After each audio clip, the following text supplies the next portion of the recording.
আমি একজন মধ্যবিত্ত পরিবারের সন্তান রে ভাই। আমাদের অহংকার বলতে কিচ্ছু নাই। কি নিয়ে অহংকার করব রে ভাই? না আছে বাবার টাকা, না আছে ক্ষমতা। কিছুদিন পরই হয়তো চলে যাব টাকার জন্য দূরপ্রবাসে, হয়ে যাব রেমিটেন্স যোদ্ধা। দামি বাইক আর নিজের খেয়াল খুশি মতো চলার অভ্যাস আমাদের না রে ভাই। আমাদের ইনকাম করে নিজে চলতে হয়। তুমি শুনেছ না, দিন আনে দিন খাই।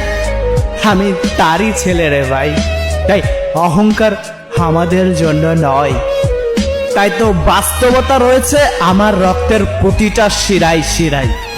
তুমি যখন দামি বাইক নিয়ে ঘোরো সারা বাংলায়, তখন আমরা ভোর 6টায় ঘুম থেকে উঠে কর্মে যাই টাকার প্যারায়। তাই তোমার সাথে আমার তুলনা চলবে না রে ভাই।